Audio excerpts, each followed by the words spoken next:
제3장 선한 마음 부스. 이번 장에서는 선한 마음 부스들을 다루겠다. 다음의 마음 부스들이 선한 마음을 형성하는 것들이다. 1. 믿음, 신심. 2. 삿띠, 새김, 알아차림, 마음챙김. 3. 양심, 도덕적 부끄러움. 4. 수치심, 도덕적 두려움. 5. 탐욕 없음, 관대함. 6. 성냄 없음, 선의. 7. 어리석음 없음, 지혜. 8. 자애. 9. 연민. 10. 같이 기뻐함. 11. 평온. 12. 바른말. 13. 바른 행위. 14. 바른 생계. 이들 14가지 아름다운 마음 부스들은 마음을 청정하고 선하게 만든다. 1. 믿음. 이치에 맞는 것들의 믿음을 지니면 믿음이라는 마음 부스를 개발시킬 수 있다. 이것은 믿는 것과 마음을 맑게 하는 특성이 있다. 첫 번째, 신심이 생겨남. 삿된 믿음을 지닌 이들은 업과 업의 결과에 대해 믿지 않는다. 이전 생이 있었고 다음 생이 있다는 것도 부인한다. 일체지를 지니신 부처님과 그분의 가르침, 그분을 따르는 청정한 성단에 대해서도 믿음을 지니지 않는다. 이처럼 조금도 받아들이지 않고 완전히 거부하는 것은 부분적으로만 받아들이는 회의적 의심과는 다른 완전한 불신이다. 여기에서 말하는 믿음은 업과 업의 결과에 대해 믿는 것이다. 믿음은 확신에 차서 결정한 것으로 결정적 믿음이라고 한다. 그러므로 본성과 실제에 대한 믿음을 가지는 것이 참으로 선한 마음 부스로서의 믿음이다. 두 번째, 마음을 맑힘. 두 번째 믿음이라는 마음 부스는 마음을 맑히는 특성이 있다. 보시하거나 계를 잘 준수하거나 수행을 하게 되면 마음은 신심으로 가득 채워져서 깨끗해진다. 전륜성왕의 보석을 흙탕물에 넣으면 불순물과 찌꺼기는 가라앉고 물이 깨끗이 정화되는 것처럼 믿음도 그와 같아서 모든 의심과 회의적 불신과 다른 불선한 정신법들을 제거하고 마음을 깨끗이 한다. 이것이 믿음이 가진 특성이다. 어린 아이들이나 개나 고양이들도 확신에 찬 믿음은 없지만 부모나 선생님을 따라서 선한 행위를 하기도 한다. 그래서 그들은 산보에 예경하기도 하고 절에 공양도 올리며 다른 일을 돕기도 한다. 이처럼 믿음의 첫 번째 특성에서 말한 확신에 차서 하는 선한 행위가 아니라도 그들은 선행을 하여서 두 번째 특성인 마음을 맑히는 결과를 얻게 된다. 심지어 산보에 대한 믿음을 지니지 않는 이들도 병원, 보육원, 양로원 등을 찾아 선행을 한다. 이러한 사람들도 믿음의 두 번째 특성인 마음이 깨끗해짐을 얻을 수 있다. 믿음의 기질을 설명하는 곳에서 진정한 믿음에 관해 더 공부하기를 바란다. 그릇된 믿음. 진정한 믿음은 청정한 마음과 함께하며 진리의 가르침에 대해 신심을 일으킨다. 하지만 세상에는 잘못된 믿음도 있다. 예를 들어 무례하고 사악한 사람들은 불상이나 탑을 보며 사람들에게 돈이나 받으려고 조성했다고 비난한다. 거짓 성물에 대해 예경하거나 허점투성이 교수를 따르는 외도들은 진정한 믿음을 지니지 않는다. 이러한 외도들은 그들의 무지와 단순함 때문에 잘못된 가르침을 따르는 것이다. 그들의 믿음은 불선한 정신법의 하나인 어리석음에 지나지 않는다. 법사, 스님 혹은 수행자에 대한 믿음을 가지는 것도 단순히 그가 겉만 잘 차려입고 낭낭한 목소리로 신통을 부리고 미래를 점치고 치료를 잘 해준다고 해서 믿는 사람은 참다운 신심을 지닌 자가 아니다. 이러한 것들은 믿음이 아니고 욕망과 친분의 바탕을 둔 어리석음이다. 그러한 잘못된 믿음을 그릇된 믿음이라고 한다. 외적으로 드러난 권세에 휘둘려 분명한 삶을 갖추지 않고 믿음을 두는 자는 어리석은 믿음을 지닌 자이다. 그는 참으로 진정한 믿음을 지닌 자가 아니다. 외도들이 근거도 없는 곳에 믿음을 두는 것과 같다. 요즘 세상은 거짓말쟁이와 사기꾼이 넘쳐난다. 어떤 종교는 새롭고 기이한 교리가 성행한다. 불교 내에서도 제대로 교학과 수행을 닦지 않은 이들이 기이한 주장을 하고 특이한 명상을 가르치고 약까지 팔면서 무지한 신도나 순진한 사람들을 속이고 있다.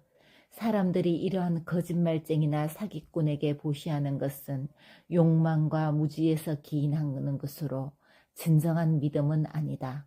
지혜로운 이들은 이러한 사기꾼들에 대해 다투지 않고 그냥 내버려 두기에 그러한 부류가 더 많아지고 있다. 요즘 여성들이 종종 보시하거나 어떠한 종교 의례에 참여할 때 과연 이것이 바른 것인지 잘 살피지 않고 하는 경우가 있다. 언제나 맹신은 피해야 한다. 믿음은 헌신에 앞서서 주의를 기울여 숙고해 보아야 한다. 그러므로 모든 이들이 신행 활동을 할 때 지혜롭게 하도록 노력하여야 한다. 믿음과 사랑의 혼동. 오늘날 현자들마저도 믿음과 사랑, 애착을 잘 구분하지 못하는 경우가 있다. 많은 신도가 좋은 음성과 인격을 갖춘 훌륭한 법사들을 존경한다. 만약 그들의 존경이 스승의 품행과 덕행이 좋아서 행해지면 그것은 믿음이다. 하지만 자기와 친분이 있어서 그 스승을 존경한다면 그것은 믿음과 애착이 뒤섞인 것이다. 부처님 당시에도 왁갈리 존자나 찬나수상 같은 이들은 부처님에 대한 존경심도 컸지만 인간적인 애착의 마음도 지니고 있었다. 그들의 마음에 믿음도 존재하였지만 불선한 정신법인 애착도 함께했다. 어떤 사람들은 진리와 가르침을 받아들일 때 그 법을 전하는 이가 마음에 들어서 믿기도 한다. 그러한 애착으로 지식이나 지혜가 생겨나고 바람일을 완성해 나가기도 한다. 시작은 개인에 대한 애착으로 시작되었으나 그것으로 인해 선한 정신법이 개발된다면 유익한 일이라 할 수 있다. 빠타나의 다음과 같은 가르침이 있다. 불선법들은 선법들에게 강한 의지 조건이 된다. 그러므로 작은 애착심이 조건이 되어 선한 마음이 생겨날 수도 있다. 이러한 점에서 법을 가르치는 이들은 성심을 다하고 선한 의지를 지녀서 법을 듣는 이에게 선법이 생겨나도록 노력하여야 한다. 마찬가지로 법을 배우는 이들도 배운 것을 잘 실천하여 유익한 결과를 얻어야 할 것이다. 2. 사띠. 사띠는 빨리어로 사띠라고 한다. 사띠는 격이나 주의 깊음이라는 의미를 지닌다. 사띠는 여러 가지의 형태가 있다. 예를 들면 지난날 행했던 선행을 떠올리는 것, 법문을 들을 때 주의를 기울여 듣고 기억하는 것, 수행의 대상을 취할 때 그 대상을 잘 취하기 위해 대상에 깊게 들어가는 것 등이 사띠의 특성이다. 가끔 우리는 내일 혹은 미래의 선행을 하려고 마음먹는다. 그래서 계를 어김없이 잘 지내려고 한다. 마음에서 탐진치나 자만과 같은 불선법이 생겨나지 않도록 주의를 기울인다. 또한 스승들의 가르침을 떠올린다.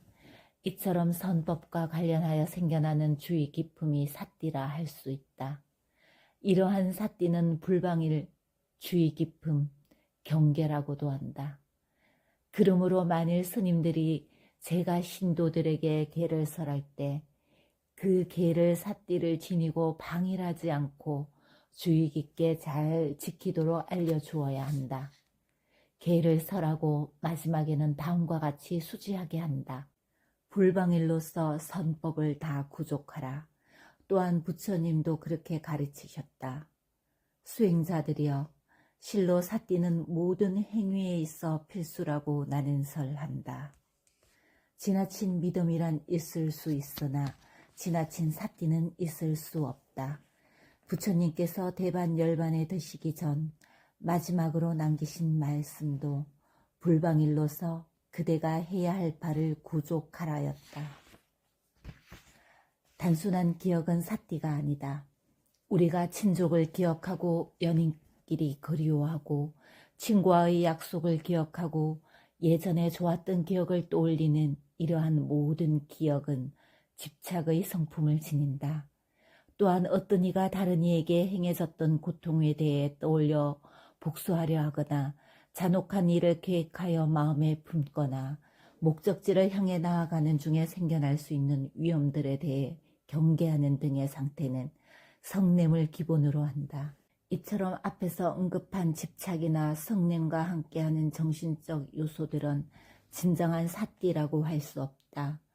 위에서 예로 든 것은 인식 혹은 일으킨 생각으로 보아야 하고 삿띠로 보아서는 아니 된다.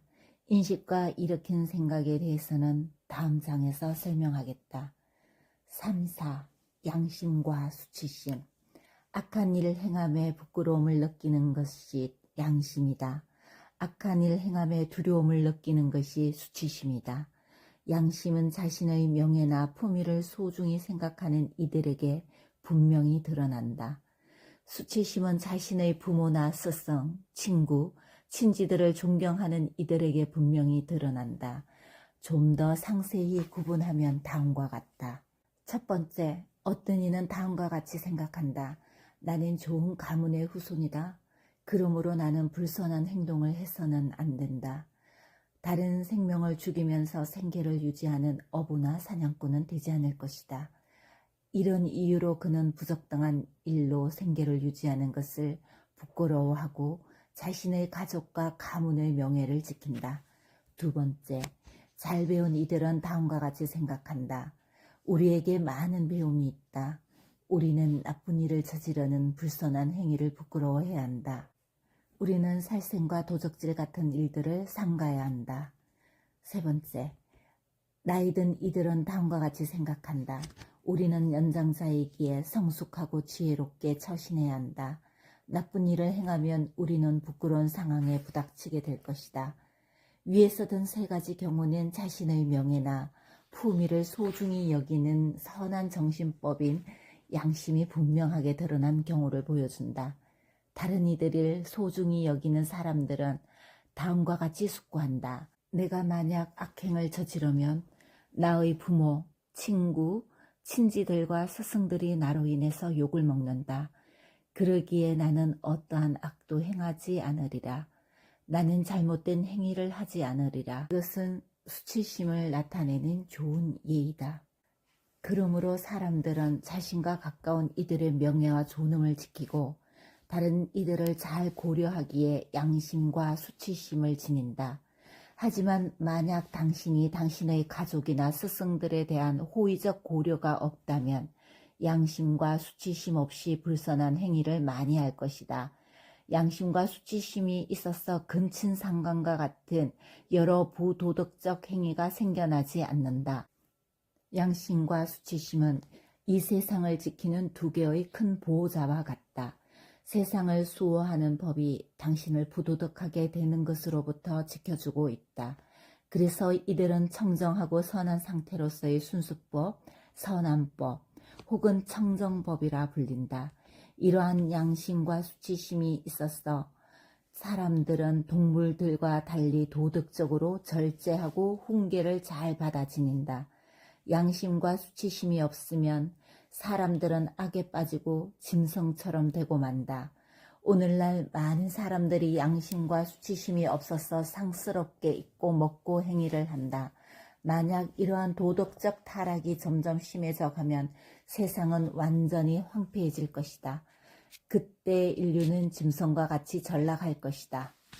잘못된 양심과 수치심. 양심과 수치심은 유익한 마음부수이지만 그릇된 것들도 있다. 악행을 부끄러워하고 두려워하여 악행을 삼가는 것은 진정한 양심과 수치심이라는 마음부수 때문이다. 부끄러워하고 두려워한다고 해서 모두 양심과 수치심은 아니다.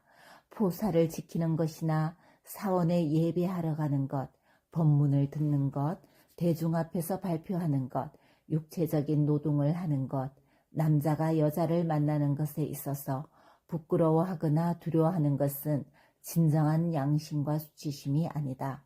사실 이것들은 허세나 암한심이다. 아비담마에서는 이들을 모두 다 가래의 한 형태로 보고 있다. 부끄러움을 버려야 할 4가지 경우. 부끄러움을 버려야 할 4가지 경우는 책에서 다음과 같이 나온다. 1. 무역과 장사를 하는 경우. 2. 유능한 선생으로부터 배울 때. 3. 음식을 먹을 때. 4. 사랑을 나눌 때.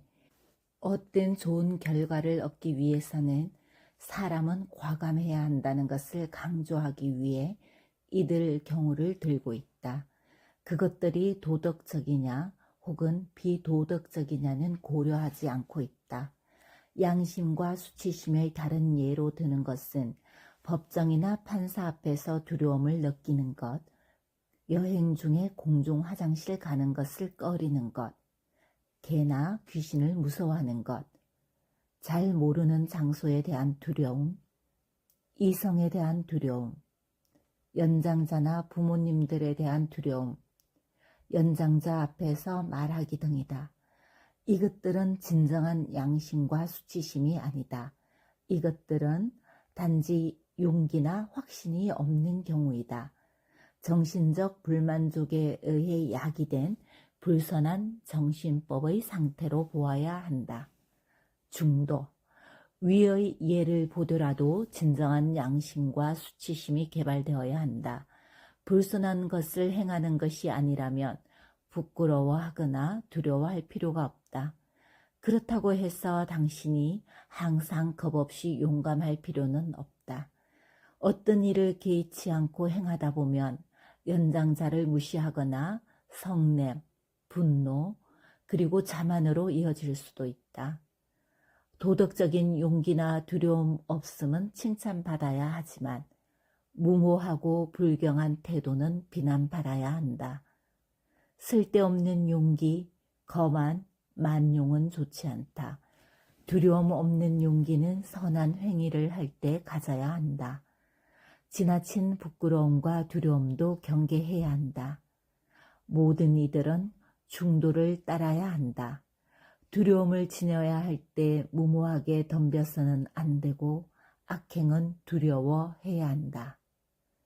부처님께서 말씀하시기를 두려워하지 않아야 할 것에 대해 두려워하고 두려워해야 할 것에 대해 두려워하지 않는다 라고 하셨다.